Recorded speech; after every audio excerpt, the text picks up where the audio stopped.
All right, everyone. Welcome to our March topic talk, Learn All About Oregon Documents Depository. This morning we have Jey Wann, our Oregon Documents Coordinator, and she's going to discuss the history of the Oregon Documents Depository Program and describe how to access State Library's Oregon Documents collection, and also feature some interesting, useful, fun, and even wacky Oregon government publications. And then our reference librarian, Dave Hegeman, will cover the many ways Oregon documents can be used to reference, including laws, rules, statistics, and notable reference sources. So, Jey, you can take it away. All right. Good morning, everybody. Glad to see you here on this lovely spring day. And I'm going to share my screen, I hope.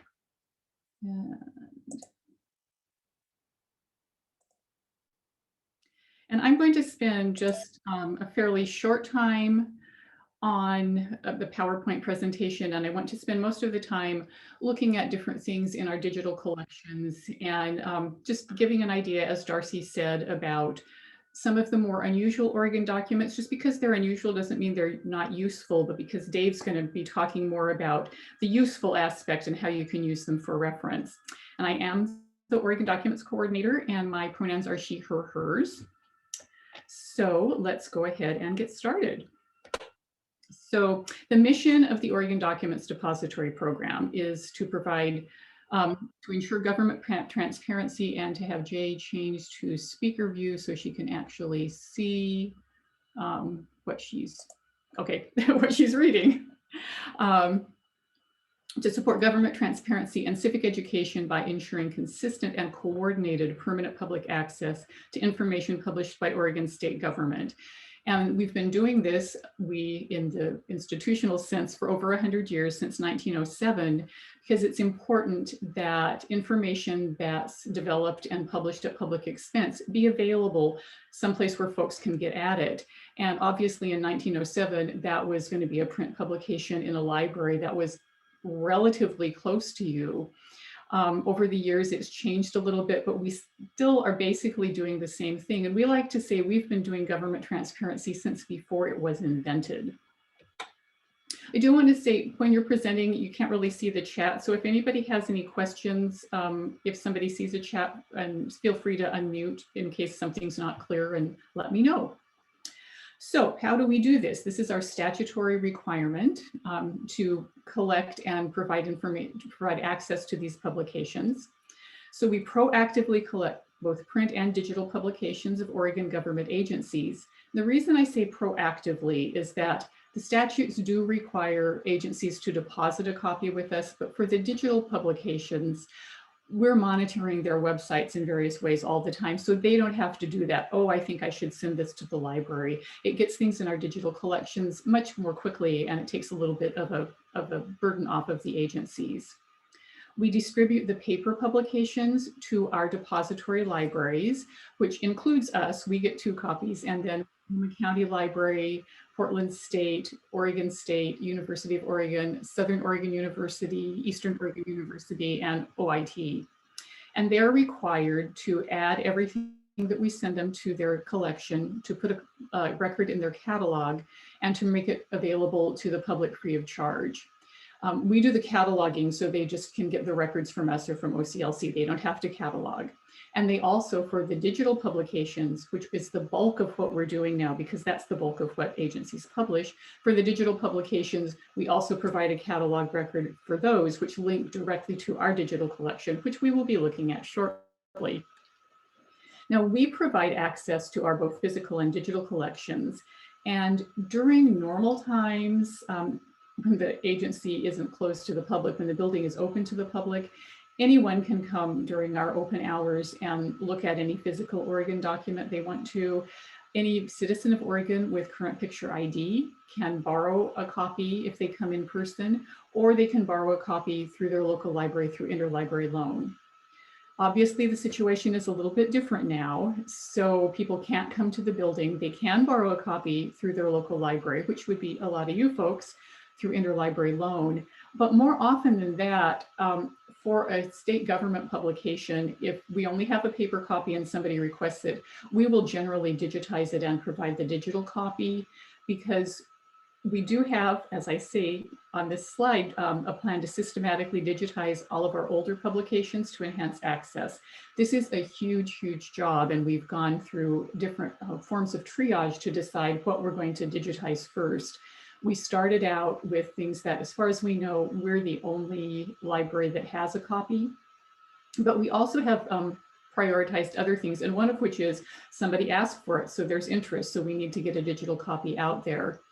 One of the things that we have been working on recently is trying to digitize things that represent marginalized communities and marginalized voices, and also things published by the advocacy commissions that the state has, the Commission for Women, Asian and Pacific Islanders, Black Affairs, and Hispanic Affairs, to make sure that those voices get as much bandwidth as they can.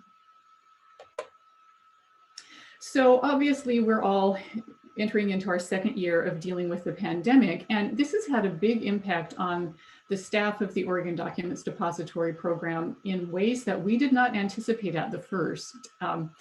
And what has happened is that there's been a huge increase in the amount of things that agencies publish, particularly the Health Authority. And I think you're probably all familiar with, we're seeing all of these news articles about, okay, there's a new guideline for if you have a skating rink or some kind of outdoor activity, what you can do and what you can't do. Those are updated very, very frequently, as I'm sure you're aware. And not only are they updated frequently, but Oregon is a very diverse state in terms of the number of languages spoken here. So frequently when the Health Authority updates something, they update it in 30 or 40 languages. And the consequence is that we've been collecting these things for only a year, because that's how long they've existed.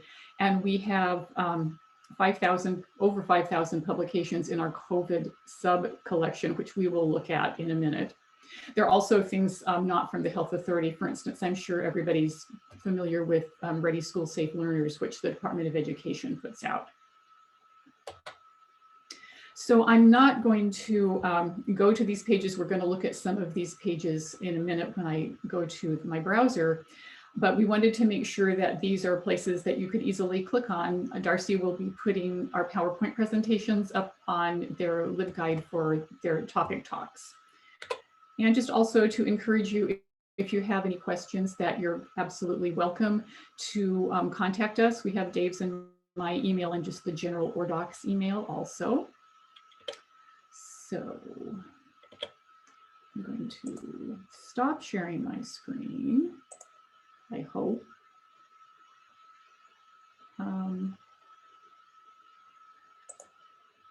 Okay, there we go. And now I'm going to reshare so that we can look at some of the more interesting ORDocs, and also some things that I hope you will find interesting. So for starters, this is Eclipse Extra. And we just talked a little bit about, Ready School Safe Learners, things like that that are in the news.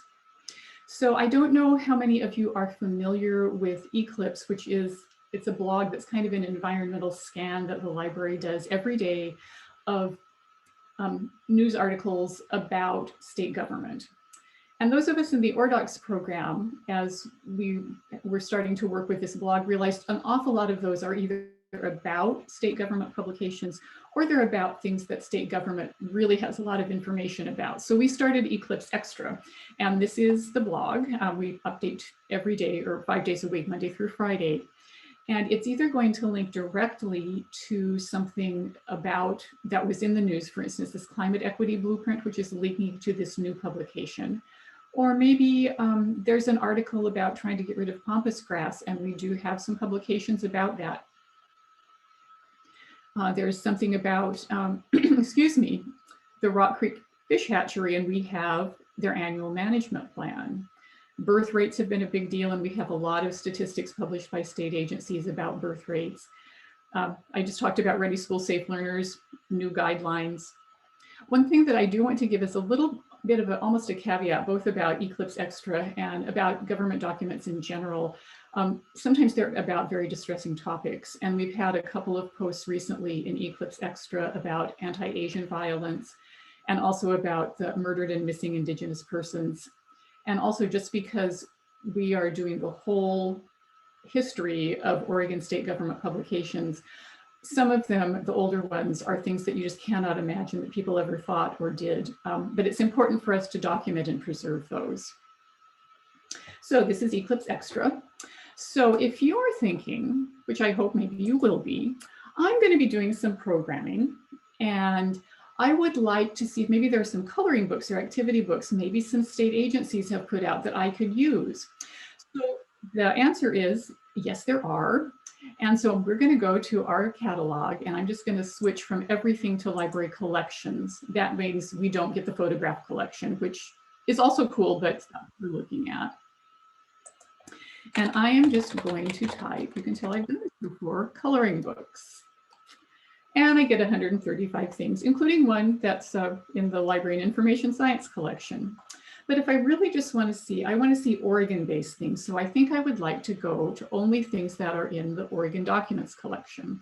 So I can go over here to our facets on the side, click Oregon Documents, click Include. And now I'm only getting 34 things. And these are all things published by state agencies. And you can see on most of them, there is a digital copy. There's a view online. So these are on a number of different topics: fire safety, transportation, just kind of a general one from Travel Oregon, renewable energy in English and Spanish, insects, STEM coloring. So if we just go to one of these, I'm just going to randomly click on this one and hope that it loads. Hello, digital collections. So you'll notice now you are actually someplace else. You're no longer in our catalog. You are in our digital collection, and you're seeing the official Oregon coloring book featuring Oregon people and places. This landing page makes it obvious that you are in a collection. You're not on the agency's webpage. It has a disclaimer. It's an archived copy maintained by the state library. And this one happens to be what we call a compound object. It's 2 volumes. So volume 1 is showing now, and or volume 2 is showing now. If I click on volume 1, you can see that also. So they're all together. And so this is something that you could download and print, or just show to your to folks at your library if you were doing some sort of programming. You also might be able to contact the agency. They might have print copies, so it's certainly worth a try. But since we are in, just double checking, since we are in the digital collection, I'm just going to go to digital collection home. And here, this is our entire digital collection, not just the Oregon government publications. So it includes things that I hope you're familiar with, like the Oregon Index Online. And the Oregon government publications digital collection is where we're going to spend most of our time. But I also wanted to point out that there are some other things, including videos, federal government publications generally about either our state or our region, maps, general Oregoniana, and then we have this thing called digital highlights. Because one thing that we like to do occasionally, either for a specific topic or anniversary, or perhaps because somebody's asked us to do something, or we just think it's cool, we do some digital highlight collections. So we highlighted public beaches, Douglas fir. Some of them, again, are very distressing. The eugenics collection, a number of organizations, including government and quasi-governmental organizations in Oregon that really supported eugenics. Tom McCall's birthday. What I want to show right now is one of the really unusual ones, and this is Depression-era script. During the Depression, a lot of government organizations they just ran out of money, and they couldn't pay people couldn't buy things. So they issued script that they could use in their community to pay for things, and the stores would accept it. And Harriet Long, who was state librarian at the time, sent letters out to municipalities and said, hey, do you have script, and could you send us some, because we'd like to collect it. And we are so glad she did. So I'm just going to click on the one from Hepner, which was printed on sheepskin. This is a little bit odd. And here is a 25-cent Hepner sheepskin script. That's the front. Here's the back. And then we also, the library at the time, preserved the letter that had come back from Morrow County Schools, and you can see that it's discolored because the script was actually, or the sheepskin was actually sitting on the paper. But if we click on this is kind of like economic stimulus in the Depression. It explains how many different denominations, and says it is circulating very well and has solved the living problem to quite some extent for the teachers of Heppner and the surrounding communities. Which I think is really quite a fascinating comment on, you know, kinds of things that were going on and how important these things were. So I'm going to go now to the Oregon Government Publications Digital Collection, and this is one of our sub-collections. And we'll go to the first page and you'll see that we have broken it up by the agency. It was so huge for the browsing purposes. Again, it's so huge you probably don't want to browse, but it's nice to be able to chunk it up in some logical way, and state agencies are a logical way. So if we just, for an example, I'm going to click on Administrative Services, and each agency will have a scope note at the beginning that is really explaining where this agency came from, when they started, and how many different names they've had, which in the case of Administrative Services is considerable. They started out in 1913 as the Board of Control, which I have to say is one of my favorite state agency names. It's just, I'm a control freak, so I really identify with that. So I'm going to now go to the last screen. And this is where we have put some things that aren't agencies, but things that it's nice to be able to have them just in one place, and you can search the sub-collections. I will say that for searching digital collections, I really recommend that you search through our catalog. The search interface is just better, and you can always, if you look over on the left, you can always limit your search just to digital things. So what we have here are some specific sub-collections. Equity, diversity, and inclusion, I talked a little bit earlier that we wanted to make sure that these marginalized voices not only are being digitized and made available, but you can look at them all together. I'm not sure if folks are familiar with government-to-government reports, but agencies are required to produce a report annually explaining the activities that they've done with Oregon's recognized tribes. And so this is the government-to-government sub-collection. They have lots of different names. Some don't call them government-to-government. So if you just, for instance, wanted to know, well, gosh, you know, what's the library been doing about that? So we'll just search library.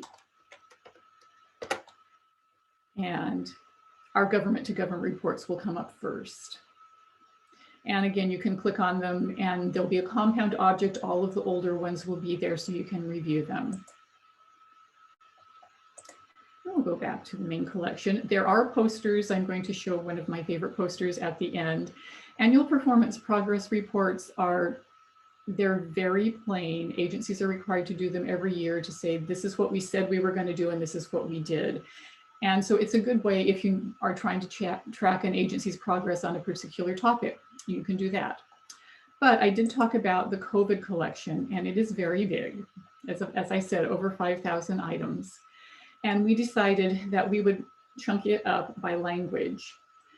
The reason we put English first, it seemed really English-centric, but the fact is that most of the statistics are only published in English. There are a lot of statistics about the different COVID rates in different populations, the amount of immunizations, COVID of people who are incarcerated, for instance, and those are generally only in English or maybe English and Spanish. So that's why English is first. And there are some unusual collections. I had not heard of Ocoteco, and we'll just look at this collection, which is very small. Ocoteco is, I believe, a Mayan language, and there are 5 or 6 of them that the health authorities specifically published things that are aimed at agricultural workers just in those languages. It's interesting to see what things get published in what language, but this was definitely something we had not seen before, and it's a huge number of languages that we are seeing. So now what I want to do is this is kind of these are a few of my favorite things. I just wanted to show some of our more interesting publications that we have. And this one just came out from the archives. These are suffragist trading cards. They also printed them in paper, and I've been trying to get a hold of copies and haven't succeeded yet. But this could also be used for programming. They include not only our local suffrage figures, including Abigail Scott Duniway, but people who are active on the national level. It's not something that you may be trading cards, state government publications, and particularly suffragists. I never would have thought that this is a really interesting resource. And then Oregon is always known for being a little bit unusual, kind of out there in the forefront on some topics. And one of those topics is vote by mail, because we've been doing it for a long time. So the elections division decided, okay, we're voting by mail. And so we're not getting our little I voted stickers that we get when we go to the polling place. So they did virtual I voted stickers. So we have I voted by mail. I voted my ballot, mail-in ballots work, my voice matters. Nothing can stop Oregon voters. I particularly liked that one. And then we believe that this is unique in the Oregon Documents collection. The state fire marshal has done a whole big campaign about fire safety with Sasquatch as their mascot. And there are posters and bookmarks and all sorts of things, but this one, not only does it tell you about how to be safe, yes, this is a Sasquatch paper doll. And you can have your Sasquatch here, and then you can dress them up in ATV outfits, or somebody who's putting out their campfire, being sure that you're safe when you're cooking out or hiking. As I said, I think it's probably the only paper doll we have in the Oregon Documents collection. So one of the things that I like the most about working with state government publications is seeing what has come before, and both how much things have stayed the same and how much things have changed. So having said that, this is from the early 1960s. Your freeways are coming, Portland's magic carpet. And I think probably some of you are from the Portland metro area, and most of us travel there occasionally. So it's kind of hard to think of the time, and this will load eventually, here we go, to think of the time that there weren't freeways, but in the early 60s there weren't. And the problem it caused is that all the through traffic was going through the neighborhoods. So when the freeways come, what this will mean to you: commuters live farther from your job, yet spend less time traveling to and from your work. Salesmen cover your area more quickly. Housewives can travel across town in minutes or shop in your neighborhood without fighting through traffic. It's so different from what we think of today, because I feel like, well, you know, the freeways have always been here, but they have not been. And of course, now the freeways are full too, but this shows, you know, the ones that this is where what they were planning to put in and where they were planning to put them. And it was going to make life in Portland entirely different. And I think for a long time it did. So the last thing I'd like to show, as I said, there is a separate poster collection and digital collections. There are a lot of government posters, and this is one of our absolute favorites. Hair Today, Gone Tomorrow. And being kind of a frizzy-haired person, I sort of identify with this. This is from the Occupational Safety and Health Division, and it's about how if you've got long hair and you're working in machinery, you really, really need to be careful to keep from getting hurt. They did this in paper also. We have copies in the collection, and we used to have an extra copy on the refrigerator in tech services. So I am going to stop sharing now. And does anyone have any questions? If not, I'll turn it over to Dave, but we'll be happy to answer questions.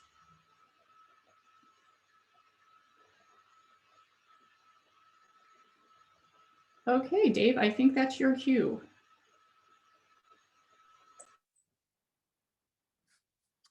Okay, thank you, Jay. And I'm assuming you can hear me okay, Darcy. I changed microphones, so I just want to make sure. Okay, cool. All right, and I'm Dave Hegeman. I have been a reference librarian at the State Library for 22 years. And so I have seen a lot of questions about you know, Oregon related questions over the years. And I have to say the vast majority of them have been answered using Oregon publications, or Oregon documents as we call them here. And I'm excited to be able to talk about the various ways that they can be used, and just kind of get the word out about what kind of tools they are for research and just answering general questions, all levels of questions. I've over the years, I've helped school children with school projects and reports, PhD researchers, agency folk all the time. They come to us looking for their information about their agency in the past because they don't have access to it where they are. So we thankfully still have it. And obviously the general public, we have people coming in, or had people coming in when the building was open, constantly with questions. And of course, we still help people over the phone and via email and chat. So I'm going to actually turn off my video and just keep going here. So basically, in thinking about Oregon publications, as I was thinking about how to talk about this, if you want to switch to the next slide, Darcy, I just realized I can't do this. Okay, thanks. Some things to keep in mind are the nature of state government itself and the work of agencies, because obviously what the publications contain really flows out of the business of state agencies. And I included on the bottom of this page here, and you'll be able to access this link when we share the PowerPoint later, but I included a link to the Blue Book Agency A to Z list, which is very extensive, and it's put together by the State Archives and the Secretary of State's office, and it has both an extensive list, including breakdowns by a lot of the major divisions of the larger state agencies. And then if you click on the items in the link, it actually gives a really excellent synopsis of the business of that agency or division, and has background information, how to contact them, who is the head of the agency. And in many cases, it also has links to a history of that agency as well. So it's a great place to start, just to find out about the agencies themselves. But I tried to break down topically some of the major business that the state works with. And obviously, the legislature makes laws, and there are various facets of criminal justice, including, for example, the Department of Corrections, the state police, the Oregon Department of Justice. Natural resources has everything from fish and wildlife, forestry, agriculture. Obviously, there's the Department of Environmental Quality and other agencies that interact with protecting the environment. Public safety includes, the state fire marshal, and under the state police is also the state emergency services department, and they have all kinds of disaster plans, etc. Public health, obviously, as Jay just pointed out, it's been majorly in the news, primarily from the Oregon Health Authority, but there are other agencies such as agriculture that does restaurant inspections and has various other licensure related to food safety. And the list goes on. Social services, everything from welfare and services for seniors, foster care, etc. Education, everything from preschool through higher education. Consumer protection, which includes a lot of what the Department of Business and Consumer Services oversees, along with, so for example, the Department of Justice. Business development includes Travel Oregon. That's actually a state agency, and they have awesome publications. And then lastly, transportation and infrastructure, which includes not only roadways, but for example, the Public Utilities Commission. There are other agencies that are involved with infrastructure development as well. So the the state is involved in a wide array of topics. So it's good to keep that in mind and thinking, well, what possible information am I going to be able to get from state publications? Darcy, will you give me the next slide, please? Some additional things to keep in mind is just also the kinds of information that you can find in state publications. So obviously the most, there's laws and rules, the actual laws that are produced by the legislature, and then the rules, which are actually come from state agencies, and they're either prescribed by law or just additionally govern the work of state agencies, and in turn how they impact either individuals or entities in their work. So I'll come back and talk about that briefly in a minute. Also, you have various aspects of government accounting, the usual stuff, budgets. There are often detailed appropriations and expenditures, what monies have been set aside, and then in turn, where the money has actually been spent. And there are also detailed reports from the Department of Revenue on the amount of revenue collected by various fees and different types of taxes, et cetera. There's actually quite a lot of statistics from the Department of Revenue. The state government documents are an amazing source of statistics, everything from health, crime, I'm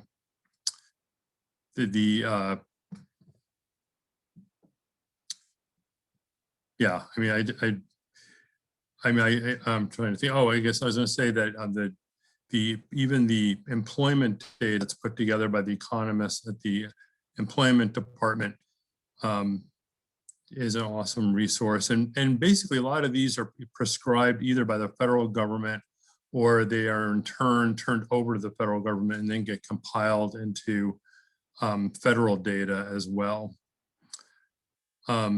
Obviously, agency business and policy. And then there also are, it's a great resource for research studies, especially in the areas of natural resources and transportation. Next slide, please. And I also just made a list of the types of formats you'll find. So what we have in our set of publications are actual discrete produced maps, either electronic or printed. I just wanted to point out we don't actually have geospatial data or GIS related data sets, but there is a state geospatial information center where those kinds of files are kept, but they are not included in what we collect in our collections. And obviously, you can see the others, magazines and newsletters, lots and lots of brochures, very technical reports and scientific studies. For example, very involved biological studies of various species, especially fish, but other species as well. It's also a great resource for directories and handbooks as well. The old school directories are amazing. I'm talking about from the 20s through the 50s. They actually listed out every school, and on the high school level, they actually also listed out each of the teachers and what college they went to, which is very interesting. So you can find historically some amazing information in some of the older ORDOCs. We've all used the driver's manual, but there are handbooks on how to apply for grants, handbooks about what kinds of data needs to be reported and how, technical manuals that ODOT has, for example, when people do bids and what the blueprints need to provide, et cetera. And then I also included, Jay also shared this, but coloring books is even, kid-related stuff too. Although I suppose coloring books can be for adults as well. Okay, some of the most helpful publications that I have used over the years, I'll talk about each of these. First is the Oregon Blue Book. And I actually keep a copy of this, or kept a copy of this on my desk because I use it all the time, the actual physical version of the Blue Book, which of course is still produced. And it's available online, but I find that in many respects, using it in paper is also, I just find really useful. In fact, one of the first things I do when I get my new copy is I put a sticky note on the page that has the ballot measures, which has a list historically of all the ballot measures, because I get lots of questions about them. And so it's frankly easier for me to navigate through the paper version than the online, all the different ballot measures. And that sort of gets me started in being able to help patrons answer questions about them. But Blue Books, I mean, the older ones, the newer ones too, they have everything from portraits of government officials and legislators. They have budgetary information, tabular and kind of basic. They have vast almanacs of information on all different aspects of government population, demographics. They'll have lists. We actually provide lists of newspapers and periodicals that are produced in Oregon. So there's a wide array of information that's listed out and included in the Blue Book. And then it's also really helpful historically to go back to the old ones and see what was going on back then, what the agencies were doing, et cetera. And again, in a really summary format. Voters pamphlets, I have to say, probably I've used them more than anything else to answer questions over the years, especially about ballot measures. We have actually digitized initially the voters pamphlet for Marion County. There are separate voters pamphlets for each of the counties, which we have collected. And then for the primaries, in the say pre-1960, there are actually separate voters pamphlets for the Democratic and Republican Party. So there are quite a large number of voters pamphlets out there.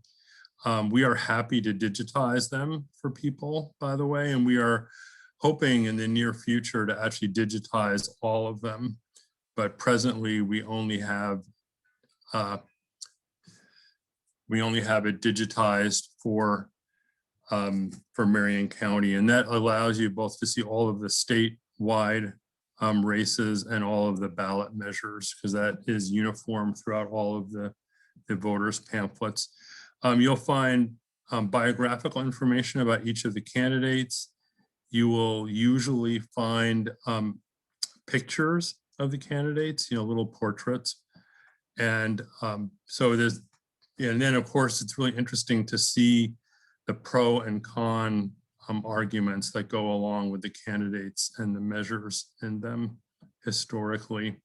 So it's a pretty neat resource for kind of a snapshot of what was going on in the past.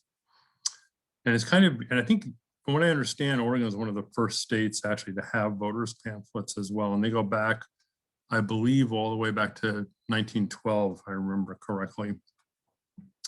I also mentioned the Oregon Revised Statutes and the Oregon Administrative Rules. I use these a lot. The revised statutes are the codified laws. So the Legislative Council over in the Capitol building, that office actually takes the laws that are produced by the legislature and then puts them into the appropriate subject category, basically. So they're assembled by topic. And sometimes the legislature specifies where the laws should go, and sometimes they are put in the spot as an editorial, at the editorial discretion of the legislative council.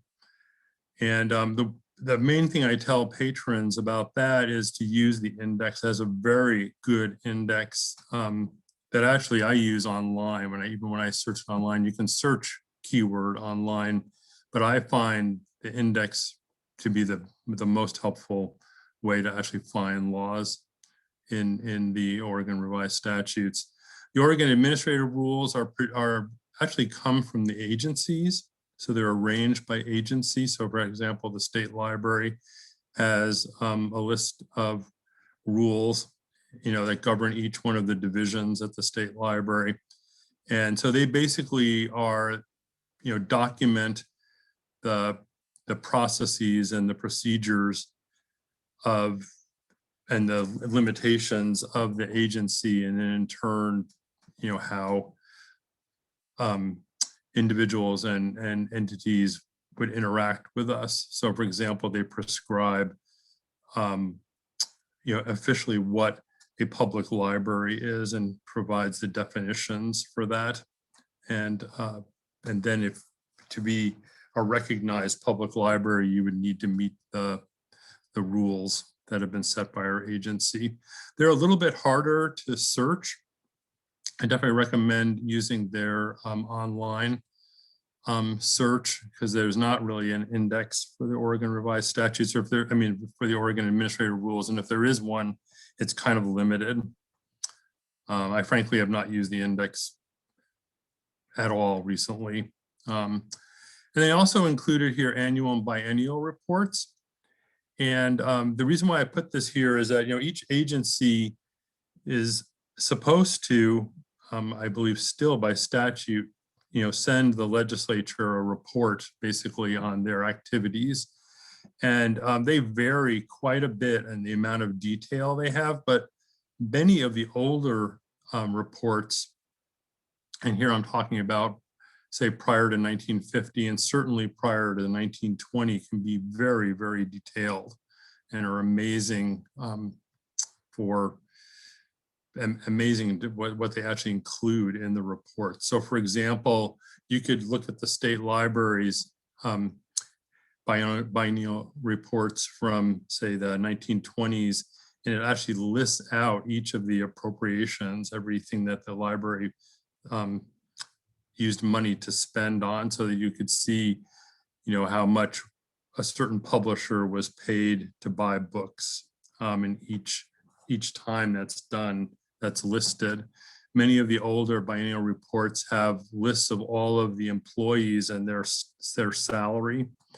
The reports from what was then called the insane asylum, now of course the state hospital, actually it kind of amazingly lists all of the patients and why they were in the asylum. It lists the reason why, and maybe I think even when they were first admitted. So it's quite astonishing what's actually included in the older reports. But it's also helpful just to see, what were on the front burner of the policies of the agencies at that time. Can we pop one ahead, please? Thanks. Just some other notable ones that I put here. Jay already mentioned the government to government reports, which the agencies send to the, I can never remember the name. Basically, it's to the tribal liaison over at the state capitol. And that documents agencies' interaction with the recognized tribes and their services, et cetera. In terms of the budget of state agencies, which obviously is a very important piece of what Oregon publications contain, there's two important publications to keep in mind. One is the governor's recommended budget. So this is the governor's office puts this together usually the November before the long session. And it's the one that actually lists every agency and describes in summary what the agency does, and also what the appropriation that the governor suggests to the legislature to be able to for that agency. And it's not really that detailed. I mean, it doesn't have like line items or anything like that. It's kind of at a fairly high level that it reports the information. And then when the legislature is finally completed with the budgetary process for the agencies, then they produce something called the legislatively adopted budget detailed analysis, which basically in many respects mirrors the governor's recommended budget, but details kind of finally what the appropriations actually were for each agency, and also kind of adds additional notes that the legislature wanted to make clear about the budget. And again, it's not kind of a line by line level type report like some people might. I think the federal budget is much more detailed than the state budgets, at least on the level of the publications. One of my favorites, frankly, is the state highway map. I have one in my glove compartment at all times. I'm kind of old school, and I actually like to look at a physical map. And I think it's extremely well put together as a physical map. And I just wanted to highlight that. And then one of the more historical items that is one of my favorites is a publication, Trees to Know in Oregon, that is originally, it still exists, kind of the ghost of it is still published by the Oregon State University Press.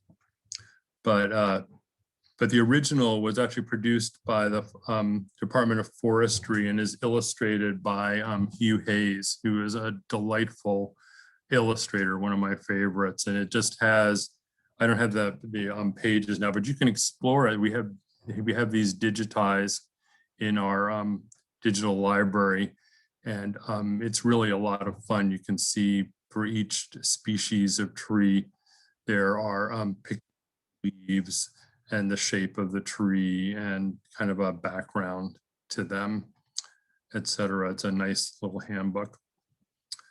So those are some of my favorite items. I think that, oh yeah, okay, a couple other things I just wanted to point out. This is why we have the PowerPoint in part. Just some additional things to keep in mind in using state publications. One is if you actually use a catalog, and as Jay pointed out, I think the catalog is much more efficient at actually finding particular documents, at least on the title by title level. Use the subheading keywords along with with other keywords. Use statistics, use periodicals, and that will help you to find both the publications that are full of basically just tables. I mean, they're amazing resources for statistics. And also periodicals is helpful. At least I use it a lot to zero in on the annual reports, because even though they're annuals, they're in catalog-y speak, they're periodicals. So I oftentimes use that as a limiter. I also, for finding state publications that aren't in our collection, and there are many, I oftentimes, if I don't find it in our collection, I'll use the Wayback Engine, which is at archive.org. And the main thing you need to know to use that, if you haven't already used it, is that it's basically based on knowing a URL for a website. And so if you use, I don't know what the cutoff is, but it's probably prior to around 2005, I would say. The main state URL was www.state.or.us. Now it's oregon.gov. And you need to go to that page, and then from that page, you can find a link to the list of agencies, and then actually find the link to the agency, and then sort of move around in the old version of that website. And very often they'll have, for example, a publications page. And I'm successful in actually being able to find agency publications that we didn't have in our collection, kind of rummaging around the old websites. So that's an awesome resource for finding older state publications. And then lastly, I just wanted to point out the difference between the state library and the state archives. People get thrown off sometimes because we talk about Oregon documents, and documents in historian speak are things like, letters and correspondence and minutes and, stuff found in file drawers. And state archives, they call those records, which I think is a really helpful term. And so they have those kinds of resources related to state agencies and their collections. And what we have in our collection are the actual publications. So if it's formally published by a state agency, it's going to be in our collection. But if it's something that's more ephemeral, it's going to be over at the state archives. And so we really work together to actually cover both aspects of information sources related to state agencies and to the work of state government. Okay, so that pretty much covers what I was going to talk about. I'm happy to take on questions. I've seen things go across the chat, but I decided to kind of wait to the end. And of course, feel free to ask any questions of either of us now too. Hey, thanks, Dave and Jay. We'll definitely open it up for questions. Either feel free to shout them out over your mic or put them in the chat, and we'll do our best to answer them.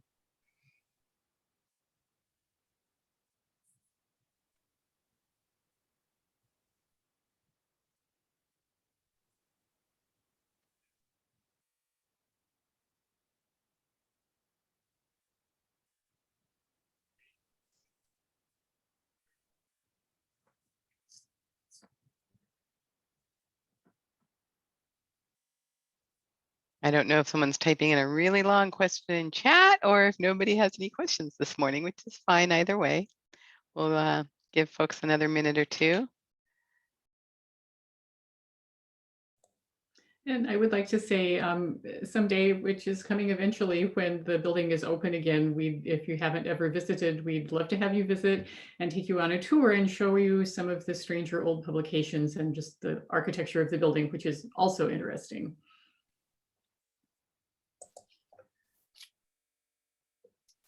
Good morning. This is Robert Cole. Thanks for a really interesting presentation, first of all. I had two questions. One, I don't know anything about the process for searching for newborn digital documents, and like, how do you monitor every state agency website? I'm assuming there must be some sort of automated process, but I'm just curious about it because I don't know anything about it. It's interesting.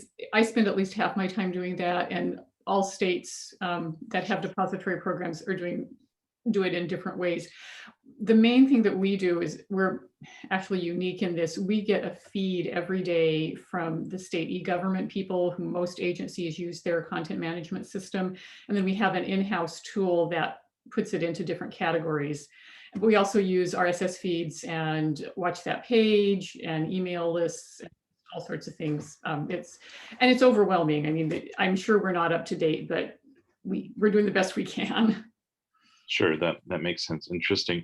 And then have a related question. Well, I don't know.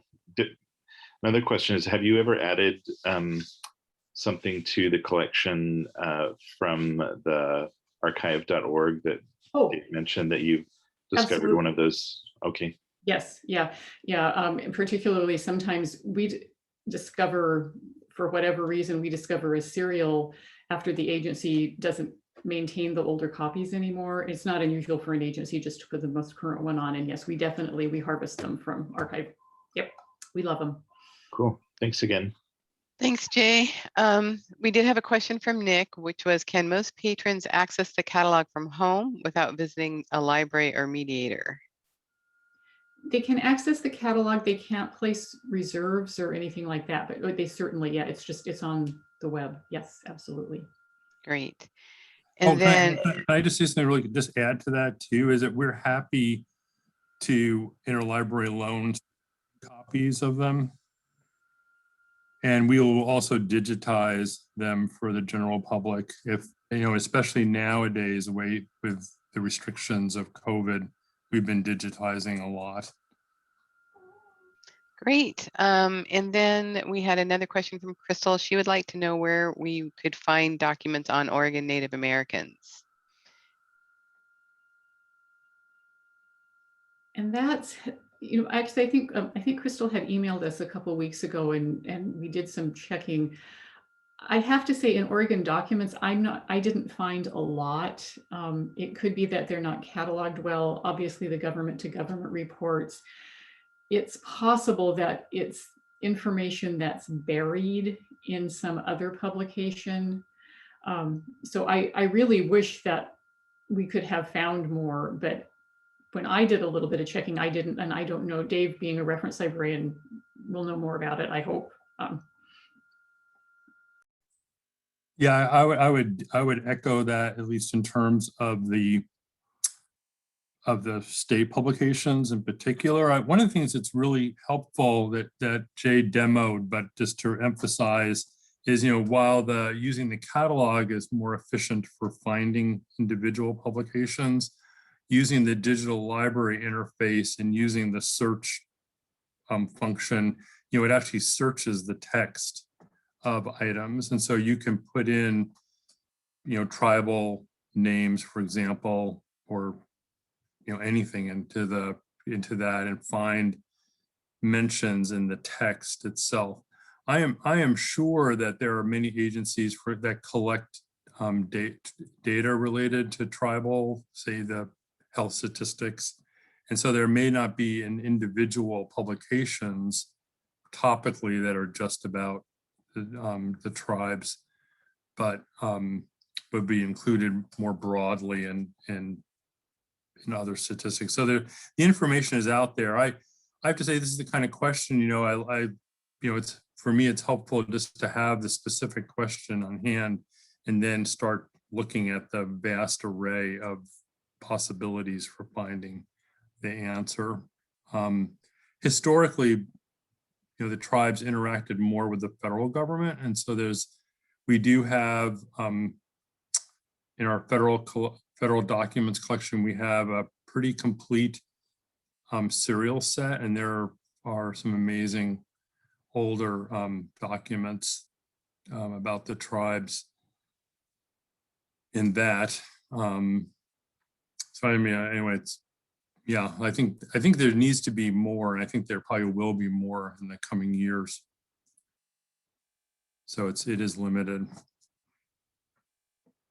All right. Well, I want to thank everyone for being here and joining us today. And thanks again to Jay and Dave. And if you are interested either in the resources or a recording of this, I will make them links to all of that available through our LibGuide. And we'll see you guys next month.